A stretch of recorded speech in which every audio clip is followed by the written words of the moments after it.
Hello everybody, welcome to One Drink, a podcast where we talk about one topic for one drink. I'm Oliver. I'm Matthew. And today on our history show, we are featuring August 2nd to August 8th, as well as 2 more Medal of Honor stories. Yep. You know, it's Monday. You know you're going to learn, and, you're going to learn some new, crazy, weird stuff. Yep. It's just a known fact, and that's just how it is. Yep. With the history shows. Yep. Let's jump right into wasting people's brain cells. Yeah. I like it. So, we're going to go to August 2nd, 1909. Okay. The first U.S. issued Lincoln penny. Ah. Yeah. Cool. So, the penny, I still collect change. Mm-hmm. Do you? Yeah. So, I don't get a lot of pennies, though. I get a lot of quarters and, dimes for the most part. Mm-hmm. Pennies, I don't see a lot of them anymore, to be honest with you. I hate pennies. You know it costs 2 cents to make each penny? I know. It's crazy. They should just get rid of them. And just make everything go to, You are so true with that. Round it. Just round it. It just doesn't make sense. We don't sense. need to be that specific, you know what I mean? And the money we're wasting on making Right, we're literally losing twice as much as we're getting out of it. Good old USA. Right. We got people at the Treasury full of accountants and shit. Yeah. And we're just making shit that costs twice as much as it's worth. Yeah, because we did the show on money. So dumb. That's where we learned that. It's so dumb. Right. Cost 2 cents to make 1 penny. It's ridiculous. Oh, Lord. So stupid. Oh, yep. The first penny. Yep. All right, I'm going to take us to August 2nd, 1776. Huge day in American history. In Philadelphia, most of the 55 members of the Continental Congress signed the parchment copy of the Declaration of Independence. Oh, yeah. I like it. It's pretty cool. Good old Philly. Yep. Good old Philly. And now, I forgot, is the original Declaration still around? Yeah, it's in D.C. Okay, yeah. Yep. I remember talking about that as well. Yep. That would be cool to see. To see. Oh, you never been there? No. Oh, dude, you can get this close to it. That's what I'm saying. Yeah, you're right there. Oh. You're right there. Because we talk about the Constitution, too. The Constitution's laid out right there. The Bill of Rights. The original. Oh, yeah. The original. Wow. Yeah. Now, some say... oh, yeah. That it's not real. It's not the real... The conspiracy. It's not the real one. The conspiracy theorists. Yeah. But, dude, it's in this big... You ever seen National Treasure? Yep. That big box that it's in? Mm-hmm. That's what it looks like. Oh. It's... Nice. That's pretty much what it looks like. It's in this massive, bulletproof, giant friggin'... Yeah, dude, it's massive. Now, do you think you could anyhow steal that thing? Me? Yeah. No way. No shot, dude. I wouldn't even know where to begin. You're just looking at the box and you're like... Dude, I got nervous when I walked in there with a bottle of water last time. And I asked, I was like, can I bring this in here? Oh, right. You know what I mean? There's no way I'd be able to steal it. There's no way. I'd pussy out. I'd leave. Everybody would get out of the car and I'd just drive away. Right. No. I changed my mind. I would love to see that up close, though. That would be cool. Because we talk about it a lot. Cool. And it's history. DC is amazing, man. All the monuments and all the museums. Yeah, that's what I heard. It's unbelievable. And it's really not that far from here. No, it's like a 7-hour drive. Yeah. It's amazing. Maybe I'll make a little trip down there. Yeah. They got all those little electric scooters that you can ride around, too. Oh, boy. And you can just zip around all the monuments. That's great. Yeah. August 4th, 1862, U.S. government collected its first income by taxes. Fuckers. This is the first year they started taxing the world, or the United States, and they started collecting it in 1862. Realized that the World War would not end quickly, and the revenue from the income tax would be insufficient. As a result, the Revenue Act of 1862 was passed in July 1862 before an income tax was collected under the first system. Been paying ever since. They've been collecting money and collecting money and collecting money, and for some reason, oddly enough, we're broke. We are trillions of dollars in debt. Broke as fuck. So I don't know. Something ain't right. I don't know where it went wrong. Good idea. Right. I get it. But you could. So we did a show a couple weeks ago. If we wanted to pay off the debt right now, each individual person, including kids, pretty much every person in the United States, you know, that live here, would have to give $80,000. So what is there, 351 million people or something? 350 some odd million people, yeah. So we would have to each give $80,000. You just suck my nuts for that 80 G's. I didn't spend that damn money. Oh my God. Just to get out of the national debt. That's crazy. And not everybody makes, obviously, $80,000 a year. I don't. It's clearly impossible, so I don't know. I don't have a Let me tell you something. If I got a bill for $80K in the mail from the IRS, I would tell them to go fuck themselves. I would just burn it. I'd wipe my ass with that letter and then mail it back to them. I would mail that back to him and be like, no, you owe me $80K. Right. Let me do the math on all the money I've paid out. For real. You know what I mean? Throughout every word. Oh, my God. It's nuts. So, all right. I'm going to take us to August 2nd, 1939. Albert Einstein wrote a letter to President Franklin D. Roosevelt concerning the possibility of atomic weapons, quoting, "A single bomb of this type carried by boat and exploded in a port might very well destroy the whole port together with some of the surrounding territory," end quote. 6 years later, almost to the day, on August 6th, 1945, the first atomic bomb deployed by U.S. was dropped on the Japanese port of Hiroshima. Wow. Almost to the day. That's crazy. Yeah. Wow. 6 years and 4 days later. Albert Einstein. Yep. He's definitely, you know, a huge part of history. Oh, yeah, for you sure. Know? The guy gets referenced millions of times a day. You know what I mean? For real. Good old Al. Oh, married to his cousin. Yeah. And it's crazy because, like, he's going, like, his name will go on forever. You know what I mean? Literally. Forever. Because you always are going to have to learn everything that he invented and has done. And Albert Einstein. His theories will be used literally forever. Yeah. As long as humans are around. That's nuts, right? I know we said it before, but it would be so great for just, you know, our names to go on a shit. Even if it went on for, you know, 2 years. Or I'd years. be glad if somebody talks about me 10 minutes after I'm dead. That's what I'm saying. Because the reality of it all is it's unfortunate, but, you know, when you pass away, you know, there's a week or two, a month, whatever, but eventually you're going to get forgotten. Yeah. But, you know, it'd just be cool to be like, oh, Matt Horst, Oliver Gravino, holy shit. Yep. You know? It'd be pretty sweet. I mean, I guess we will, as long as there's an internet. We'll be out there. We'll never really be dead. Somewhere. Yep. We'll just be floating around. And somehow, maybe, that's when we'll get all the views. Somebody will collect royalty off of our shit. Now they're getting millions of views. Well, for what? Who gives a shit now?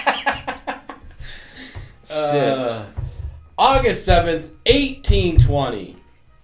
The first potatoes were planted in Hawaii. Crazy, right? Who cares? Who documented that? I don't know. Who documented that? You know, somebody that planted that shit was probably like, I'm going to write this down. You know who probably wrote it down? They were brought over by the Polynesian settlers.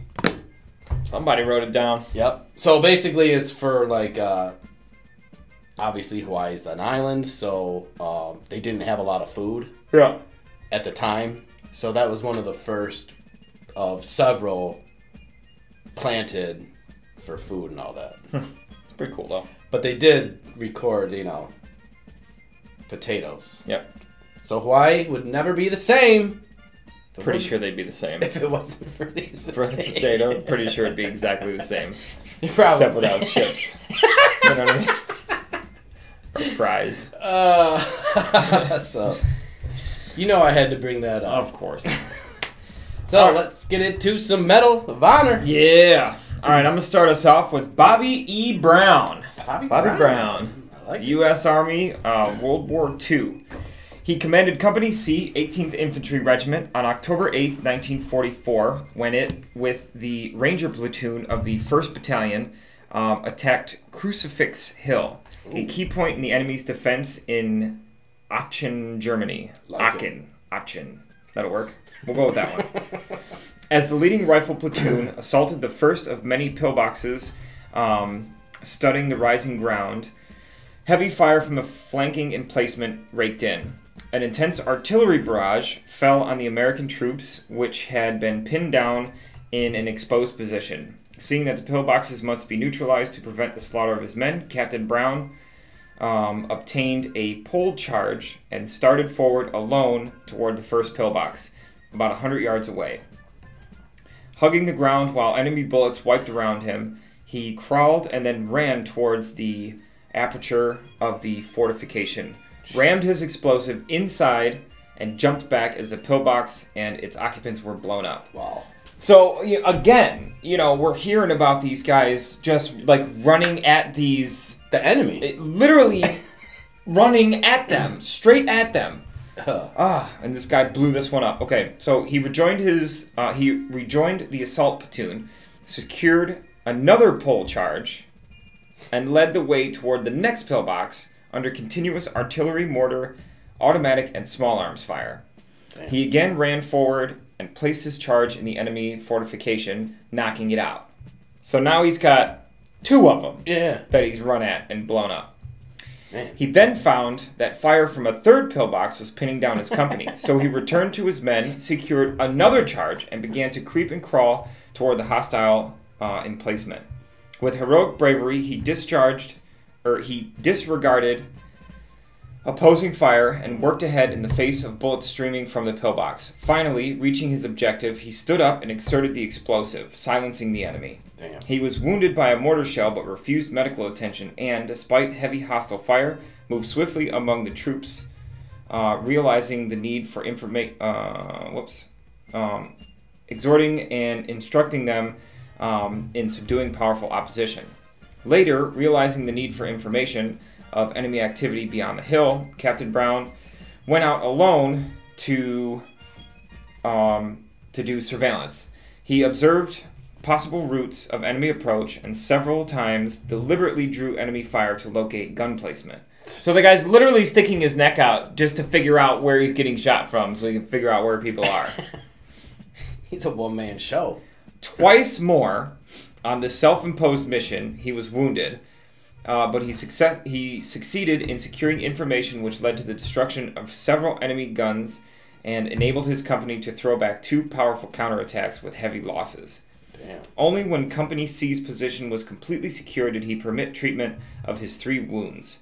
By his indomitable courage, fearless leadership, and outstanding skill as a soldier, Captain Brown contributed in great measure to the taking of Crucifix Hill, a vital link in the American line encircling Aachen.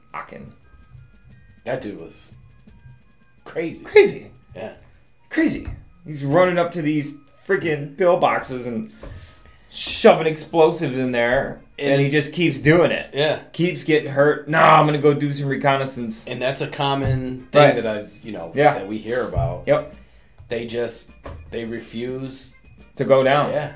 It's got to be the adrenaline, You're gotta be. Oh, I'm not going out, and you're still mission ahead. It's crazy. Whew. Great story. Yep. We're going to go to Benjamin F. Wilson. All right. Korean War, U.S. Army. Company 1 was committed to attack and secure commanding terrain, stubbornly defended by a numerically superior hostile force and placed in well-fortified positions. When the spearheading element was pinned down by withering hostile fire, he dashed forward and, firing his rifle and throwing grenades, neutralized the position, denying the advance, and killed 4 enemy soldiers manning machine guns. After the assault, the platoon moved up, occupied the position, and the base of the fire was established. He led a bayonet attack, which reduced the objective and killed approximately 27 hostile soldiers. These dudes are fighting with bayonets. So isn't that... That's the knife that's on the end of the rifle. And there's no gun. The gun still works, though, right? Yeah, but they let a bayonet charge, so they Right. must not have had ammo. Because they're just running at him with essentially a spear. Yeah. Yeah. I mean, yeah. While friendly forces were consolidating the newly won gain, the enemy launched a counterattack in Lieutenant Wilson's. Realizing the imminent threat of being overrun, made a determined lone man charge, killing 7 and wounding 2 other enemies, and routing the remainder in disorder. After the position was organized, he led an assault carrying approximately 15 yards of final objective when enemy fire halted it and advanced. He ordered the platoon to withdraw and, although painfully wounded in his actions, remained to provide covering fire. During an ensuing counterattack, the commanding officer and first platoon leader became casualties. So he's just not giving up. No, dude. He's just... He took out 9 people on his own. Yes. Jesus. I wonder if he did that all with his bayonet. Oh. God, what a savage. I mean, you would think, right? Unhesitatingly, Lieutenant Wilson charged the enemy ranks and fought valiantly, killing 3 enemy soldiers with his rifle before it was wrested out of his hands, and annihilating 4 others with his entrenching tool. I don't know what an entrenching tool is. A shovel.